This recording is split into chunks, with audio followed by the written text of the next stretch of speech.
大家好啊，我係黃天南師傅。咁今日咧就同大家分享一個運動員嘅八字，佢哋係谷愛玲啦。喺入主題之前咧，我就推廣有兩個課程，一個課程咧就生活風水班，一個課程咧就係生活八字班。咁呢個生活風水班咧就主要教啲學生咧就喺家居嗰度咧就自己可以報呢個風水局嘅。咁呢個生活八字班咧就教呢個同學咧就可以睇自己學識自己點睇自己嘅八字啦，同埋咧就睇下自己行咩運，咁就以作呢個適當嘅準備。咁呢兩個課程都係相當緊縮嘅嚇，只有20堂嘅啫。咁啊學完之後咧，學完咧基本上就可以終身受用嘅。咁我哋講翻呢個谷愛玲啦。咁喺谷愛玲喺舊年北京呢個冬奧嘅時候咧，就大出風頭啦。當時我就拍咗條片咧，就用八字咧就分析下谷愛玲佢嗰個性格同埋佢嘅父親啦，同埋佢運動嘅才能啦，同埋佢喺北京咧係賺咗1億5千萬嘅。咁最近咧喺上個月28號咧就係有呢個新聞報導咧，就係關於谷愛玲咧就喺一個嘅訓練局裏訓練嘅時候咧，就嗰個膝蓋咧就嚴重受傷。咁佢後嚟咧就宣布退出呢一個嘅喺 Aspen 舉辦嘅一個 X Games 嘅比賽嚇。咁我哋可以喺八字嗰度睇唔睇到佢點解會受傷咧嚇？咁我哋首先睇下谷愛玲佢個八字咧，佢有己土人咧就生於新月嚇。咁我哋見到咧，佢呢個月柱咧就成柱係雙官嚟㗎嚇。咁雙官就係運動之星啦嚇，亦都表佢嗰個嘅運動嘅才能啊，佢嘅表達力啊，同埋佢嗰個膽量啦嚇。咁佢可以生官生財，咁亦都喺呢個時候咧，佢其實行緊財運嘅嚇。咁我哋點樣睇到佢受傷咧？咁我哋就主要睇呢個丑咧，呢個丑土咧，其實即係佢個己土嚟㗎嚇。咁壬寅年嘅時候咧，呢個寅咧就係退咗氣咧，我哋就唔使睇嚇。咁嗱，呢個丑土我哋見到咧，丑未沖。咁另外咧，呢個丑呢個卯咧，亦都係克呢個丑土嘅啊。咁卯咧，亦都係合咗呢個戌土。咁所以我哋見到地支咧，呢個寅就退咗氣啦。咁呢個戌土咧就係俾卯合咗啦。咁呢個丑土就俾未沖同埋俾呢個嘅卯係克嘅嚇。咁地支三個土咧都係被克被合咁樣。咁就所以咧就係佢本身嗰個己土咧就係變弱咗，咁所以佢就受傷啦啊。咁但係事實佢喺受傷之前5日咧，其實去加拿大嘅 Calgary 咧就參加嗰個嘅自由滑雪嘅世界盃比賽嗰個氣派呢個嘅即係半館嘅一個活動運動比賽啦嚇。咁佢咧就攞咗2個金牌嘅嚇。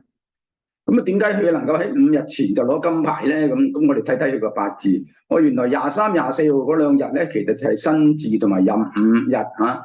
咁呢兩個火一出嚟咧，就將個局面咧就扭轉咗嘅嚇。因為呢個卯木咧就會生呢個巳火，同埋午土咧就會生旺呢一個嘅丑土。咁變咗卯木就克唔到個丑土，因為有個午火同埋巳火走咗出嚟。咁同埋呢個巳火午火生旺咗丑土之外，亦都可以生旺呢個戌土。咁呢佢2個土被生旺咧，佢本身自己嘅土咧就變強，咁所以佢攞到個比較好嘅成績㗎嚇。咁事實上咧，喺2022年咧，谷愛玲咧，佢就行緊呢個財運嘅嚇。呢個壬水就係佢個正財嚟嘅嚇。咁咧就根據呢個霍布斯嘅嗰個嘅計算咧，其實Eileen Gu 咧就喺舊年咧，喺2022年咧，佢係全球女性運動員裏面咧最高收入嘅第3名。咁第一個咧就 Osaka 啦，即係大阪直美咧打網球嘅；第二個就 Serena Williams 啦，咁亦都係打網球嘅嚇。咁就第3個就係佢咧賺咗2000萬美金啦。咁第4個亦都係一個半個中國人嚟㗎嚇，佢係 Emma Raducanu 啦嚇。咁佢賺咗1800幾萬啦嚇。咁你見到呢度8個運動員裏面咧，有6個係打網球嘅嚇。咁佢除咗打網球，即係除咗佢係個運動表現能力係出色之外咧，佢舊年咧就喺舊年年底咧就俾呢個《時代》雜誌咧就選為100個最有影響力嘅人物就喺2022年嘅時候。咁大家就唔好忘記咧，佢今年只係得19歲嘅啫嚇。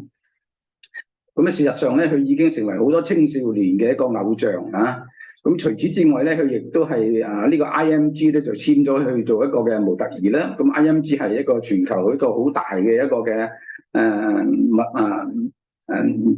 模特兒公司咧嚇。咁另外佢亦都係有23個 brand 咧，就係簽咗23個品牌咧，佢簽咗代言人嘅。咁啊，包括到好多大嘅牌子咧 ，LV 啊、Tiffany 啊、Victoria's Secret 啊、Estée Lauder 啊，或者國內有京都啊、中銀啊、Fendi 啊咁樣嚇。咁咧喺舊年嘅2022年嘅5月咧，佢就代表呢個 LV 咧，就走去行 walk 啦嚇，就行呢個時裝秀啦，就係展出呢個2023年呢個春季嘅一啲嘅時裝嘅嚇。咁佢已經係一個嘅係非常之搶手嘅一個 model 嚇，一個模特兒。咁除咗佢喺模特兒嗰個成就係比較好之外咧，咁佢喺9月嘅時候咧，佢就走咗去入去Stanford 咧讀書嘅嚇。喺9月嘅時候，9月咧就係己酉月咧。咁我哋點樣睇到咧？因為己酉月嚟嘅時候咧，其實任人都已經退晒氣㗎啦。咁所以咧，己土就係代表嗰個年去睇嘅。咁你見到己土咧就克走咗個貴歲，克走佢條財咧。咁另外呢個未土亦都生旺咗佢嗰個酉金啦，酉金就係佢個食神嚟㗎嚇。咁樣佢本身嘅人咧就已經係一個傷官好重嘅人啦。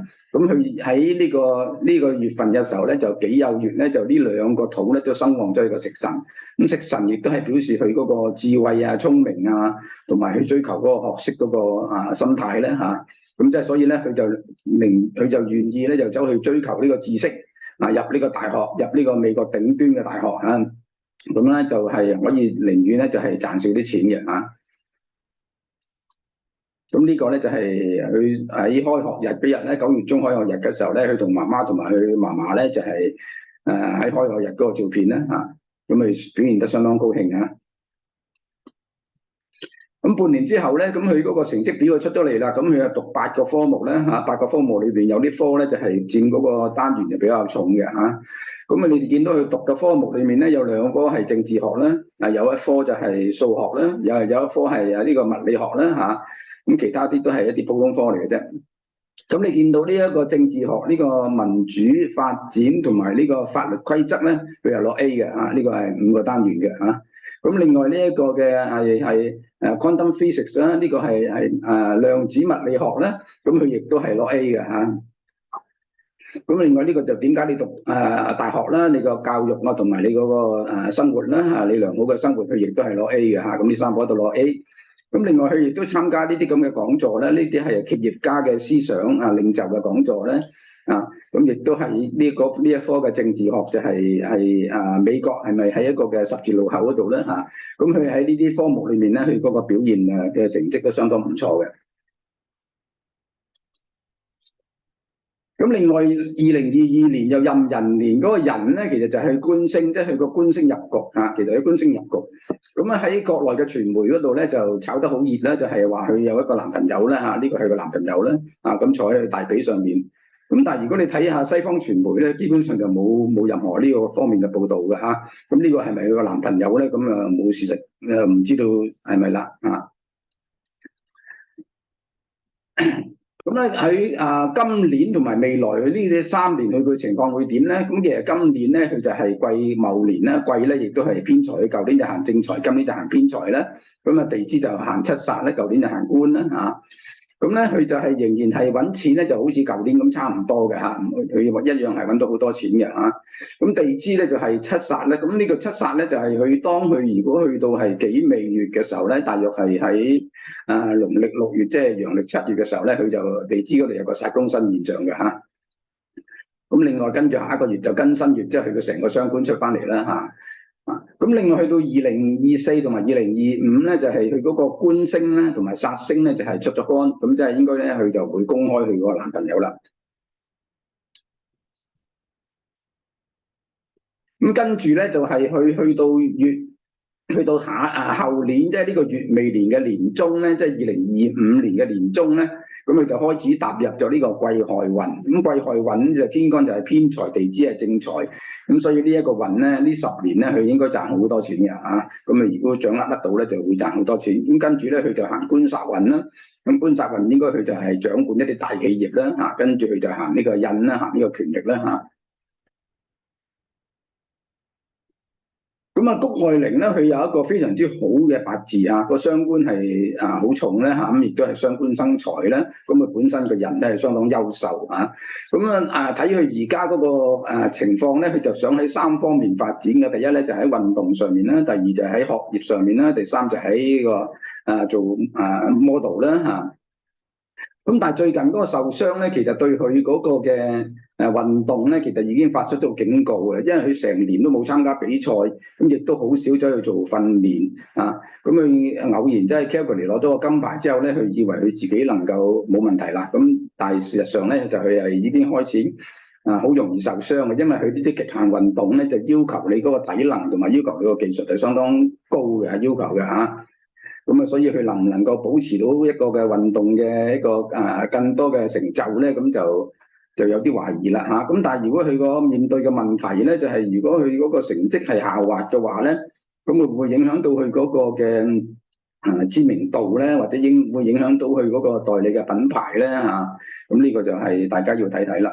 咁另外咧就係佢而家係想係入呢個喺 Stanford 嗰度咧就讀書啦，係嘛？咁我哋睇到佢嗰個成績咧就相當好嘅嚇。咁佢就係讀呢個嘅政治有2科係政治學，有一科就係 physics 啦嚇。咁如果讀政治學咧，其實佢因為佢本身嗰個身份嘅問題咧，如果想喺美國做一個政治家咧，基本上個機會就好低嘅嚇。咁另外就係如果佢想讀呢個 physics 嘅話咧，佢有冇能力走去坐低慢慢做呢個學術嘅研究咧？咁亦都人哋都會懷疑嚇。咁所以咧就係佢嗰個成績咧就要睇下佢下一年咧就係喺9月嘅時候選啲咩主科啦。咁至於佢做模特兒咧，咁就係當然佢有咁嘅天分啦嚇。咁但係佢會唔會甘心就係做一個模特兒就任人哋擺弄咧？咁我睇咧就如果由佢八字睇咧，佢就個野心就唔會咁細嘅嚇。咁所以谷愛凌咧，佢未來個發展會係點咧？就係其實最大嘅可能性咧，就佢就喺呢個士丹福大學一啲呢個頂端嘅大學裏面咧，就識咗好多嘅同學啦，好多嘅聰明人啦。咁呢班聰明人咧，就會幫佢即係建立佢自己個人嘅品牌咧，或者建立佢個人一個嘅事業啦嚇。咁咧就係佢未來個前途咧，未來嗰個前途係可以係相當龐大嘅嚇。咁今日嗰個分享咧就到呢度嚇。咁大家如果想收到日後個視頻咧，就請撳呢個 subscribe 同埋隔離個鐘仔咧。如果覺得喜歡咧，就share 俾朋友啦。同埋撳個 like 啦嚇。咁多謝大家。